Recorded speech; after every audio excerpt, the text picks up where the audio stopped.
Hey guys, it is Spooky Noodles, and I have come to you with a rapid fire book tag that I saw Brad Proctor do. I think I'm saying his name right. He did this tag and said anyone who is welcome to do it, do it. So I'm gonna do it. Um, let's see here.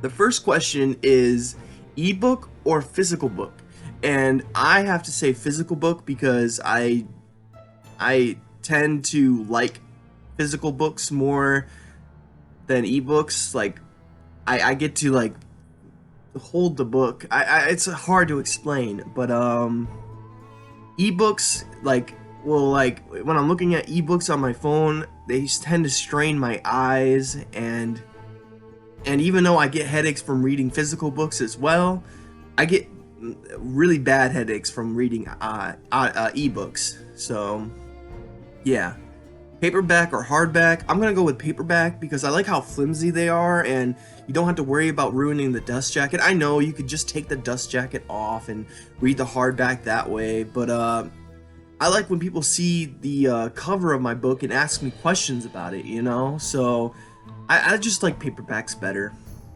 Online or in-store book shopping. I say online. If I can find the book in a used bookstore, I'll totally go for it. I think Barnes and Noble rips people off though, so I don't go to them. But I will go online shopping, especially for independent authors. You can't really find them in bookstores. So trilogies or series. So this question, is kind of hard for me because I don't really like either. But I'm trying to get myself to read more series, if that makes sense. Um, so like the Turtle Boy or the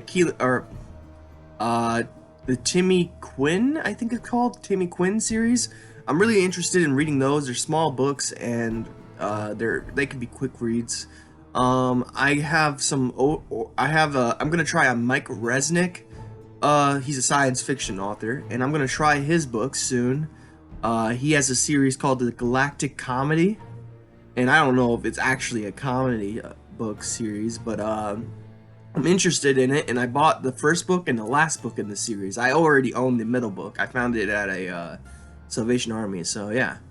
Heroes or villains? Now, I thought about this, and I have to go with heroes with this one. My favorite books, I much preferred the heroes over the villains. Like in movie wise, like Xenomorphs, Darth Vader, movies, I would say villains. But when it comes to my books, I prefer the heroes more than the villains. So yeah, a book you want everyone to read. A Monster Calls by Patrick Ness. That book made me cry, and it was just such a good book. And if you don't know, it was written by this one lady who didn't get to finish the book because she died of, I believe, breast cancer. So this Patrick Ness picked it up and finished it for her. It's a very, very, very good book. It made me cry. It's illustrated. It has brilliant images. It was turned into a movie, but as much as I like the movie, I have to admit that it wasn't that great. It had Liam Neeson, which is one of my favorite actors. It wasn't that great of a movie though. But I liked the book a lot. It made my last page in that book. The last page I own is covered in watermarks because I shed so many tears. Recommend a underrated book. Now this is so easy. This is so easy for me. I'm gonna go with Fear by Ronald Kelly. I originally was gonna put him as the book I want everyone to read, but I feel like having him in 2 slots isn't fair, so I put him as the recommend an underrated book. And Fear by Ronald Kelly is just amazing. It's one of my favorite it is my favorite coming of age story right now. I haven't read a better one yet. Boy's Life and The Traveling Vampire Show come very, very close, and so does The Voice of the Night by Dean Koontz. Boy's Life by Robert R. McCammon and Traveling Vampire Show by Richard Lehman. Fear just is number one for me right now. I just loved it so much. I think it's a great book. It takes place in, I believe, the late 40s, and it was just a fantastic read. I think everyone should read it. It's underrated for sure, though. The last book you finished. Last book I finished was Within the Woods by Tony Urban, and I really liked that book, actually. It was a little gross at times, but my stomach is like pretty good. I've trained my stomach to be good, though, like not to be any weird or anything like that. But when I was a kid, I wanted to be a mortician, so I didn't know how good of a stomach I needed to be one. So I looked up a bunch of videos online, and I found this site called bestgore.com, and that site had some pretty bad and graphic stuff. I would not suggest going to that website. But it did have some gross stuff, and I was able to stomach most of it. So my stomach is pretty strong, but books can be very descriptive. More descriptive than a picture sometimes. This book was really gross, but it was gross in, like, I don't want to say an immature way, but like he would describe things as like looking like diarrhea and stuff like that. So I like the book a lot, though, don't get me wrong. The book is probably in my top 5. I'm waiting to rearrange my top 5 list because yeah, I have to read more books. So yeah. The last book you bought. My last book I bought was Brian Evanson's Immobility. It just sounded very interesting to me, and I read Brian... by the way, I'm about to correct myself that I did something in another video. I said John Everson wrote the story in The New Flesh. I was totally wrong. It was Brian Evanson.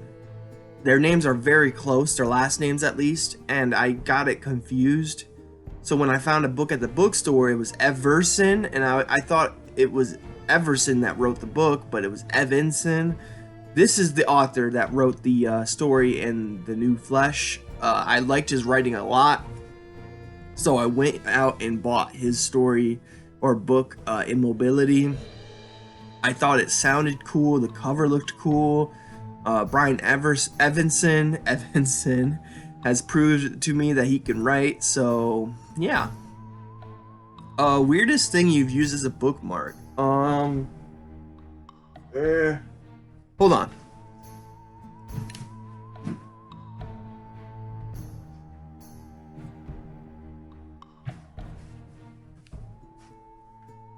Alright, so this is The New Flesh, speaking of. But, let me thumb my bookmark. I used the Winter Classic tickets I got a long time ago as bookmarks. I have 4 of these, and I use them all for bookmarks. Some of them are in better condition. This one's in good condition, but I have my original Winter Classic bookmark that I use for everything. It's all worn out, and I finally got it laminated, and yeah. But the reason why I use these is because they're very special to me. When I was going through cancer, or my chemotherapy treatments at U of M, the director of the whole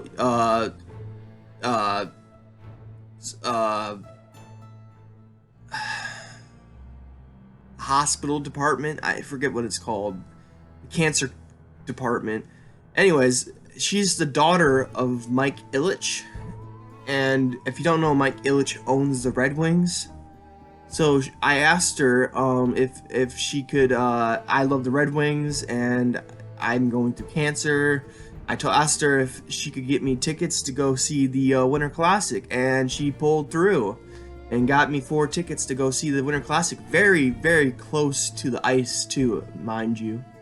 And when I say ice, I don't mean the ice outside. I mean the ice in the arena. It was very, very cold that day, January 1st. And yeah, but these mean a lot to me because this is something a nice person did that was very nice for me. I use them as bookmarks because it just, every time I see the bookmark, it makes me smile. So, used books, yes. I like used books, and I usually like to find them at, like, Salvation Armies. You find the coolest books at Salvation Armies, I think. But yeah, used books. Top 3 genres: science fiction, horror, and this is kind of cheating, but literary fiction. Because I couldn't think of a third one, I just went with literary fiction. So, borrow or buy, I would go buy. Characters or plot. I'd go characters. The plot can be great, but if you don't have good characters, then I'm not really gonna care. You know what I'm saying? The plot is more important than characters, don't get me wrong, but if you don't have good characters, then I'm not gonna be interested in your story. So, and they don't have to even be likable, they just have to be, like, when I say likable, like, they could be bad guys and they could do a bunch of bad stuff, but if they're interesting and I want to know more and read more about them, then I'm gonna read the plot no matter what. So yeah, that's just my opinion though. Long or short books, I tend to like shorter books because I have ADHD, so it's very hard for me to concentrate on one book for a long period of time. So the shorter the book, the better. I found that out lately, but in contrary to that, or if that's the right word, I tend to like longer books better. Like, they end up in my top 10, top 5 coming of age list. The longer the book seems to be, the higher on the list. So, but short books are good. I like them. Long or short chapters, I'm gonna go short because it's easy to, read a few. Like, when you need to do something, you could be like, all right, I'm gonna finish this chapter real quick, then I'm gonna hop to it. So the shorter the chapter, the better. Name the first 3 books that you think of. I didn't write these down because I wanted to actually think of 3 books. I'm gonna say the book I'm reading is The New Flesh, which is just an anthology of David Cronenberg-esque stories. I'm gonna go with Lisa Tuttle's Nest of Nightmares. I don't know why that's popping in my head. I guess I need to read it more, so that's why it's popping up into my head. Fear by Ronald Kelly. That's the next book that popped into my head. Because I just recently talked about it. So, yeah, all 3 good books. Let's see here. Books that makes you laugh or cry. I'm gonna go with A Monster Calls by Patrick Ness. I already said how it made me cry, how the last page of that book has watermarks from my tears. Very sad book. Very happy book, but very sad book. And it's not really happy at all. It's mostly sad. It's just about a boy losing his mom to cancer, and it's very, very, very sad. And I loved it. Don't get me wrong; it's one of my favorite books of all time. But if you're not into crying, then I wouldn't read the book, because it's a tearjerker for sure. It's just, losing a mother is just so hard. Unless, of course, you didn't really have a mother growing up, or your mother sucked, you're probably gonna get your heartstrings pulled at. So, our world or fictional worlds? I like fictional versions of our world, if that makes sense. So I'm gonna probably say fictional worlds, but if it's a fictional version of our world, then yes. Yes. Uh, audiobooks, yes. Do you? Well, okay. Audiobooks, yes. I like listening to music or audiobooks on my walks. So I get good 20-minute walks in, and I'll be able to listen to a story while doing it. I'm not just bored and just walking to walk, or walking to walk my dog, which needs to be done, but it's entertaining to listen to an audiobook while doing it. Plus, I can read a book and listen to a book at the same time, so it helps me out on my Goodreads. Do you ever judge a book by its cover? Yes. One of the few reasons I got this book was because of its cover. If you can't see the cover, it's magnificent. I judge constantly in judging books by a cover, and I should not do that, but I do that, so yeah. Book to movie or book to TV adaptations. Well, they're okay, but the last adaptation I've recently seen was really bad. That was Pet Sematary. Did not care for it at all. But I'm sure there's some good adaptations out there. Like, I like the first Harry Potter film, if that counts. What else did I like? The Thing was a better book than it was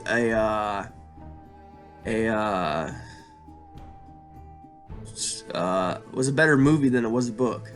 That's what I'm trying to say. And I think that's a question on this list later on. So, actually, it's the next question. A movie or TV show you preferred to its book. Now, I listed one, but now that I'm thinking about it, I think The Thing. I forget who it's by, but I think The Thing movie, which is my favorite movie of all time, may be better than the book. I haven't read the book yet, though, so I can't really judge it. I have tried to read Jaws, though, and I like the movie Jaws, but the book I'm not a big fan of. I haven't really read a lot of the books that were movies, because if I've already seen the movie, then I already kind of know how the book's gonna end. So, so I'm a little weary with reading them. But if I give it some time and between watching the movie and reading the book, I could probably read the book. But yeah, Jaws, I tried to read a little bit of it, but yeah, kind of bored me. Series or standalones? I'm gonna go with standalones. If you can finish your story, one book, I prefer that. I don't like reading a bunch of books because, like, if the first one's good, that's awesome. But then if the second one's bad, you're already, kind of sold yourself on the series. Now you got to read all the books, and they may not all be good. So you're like committing to reading, a bunch of bad books, and that's not fun. So I prefer standalones. But yeah, and that's the last question, guys. Let me pull up the camera on my thing. I hope you guys enjoyed. This has been the rapid fire book tag. It wasn't really rapid fire though, but I tried my best. I hope you guys had a good day. I hope you guys have a spooky night, and I will see you guys in the next video. Bye, guys. Now I am become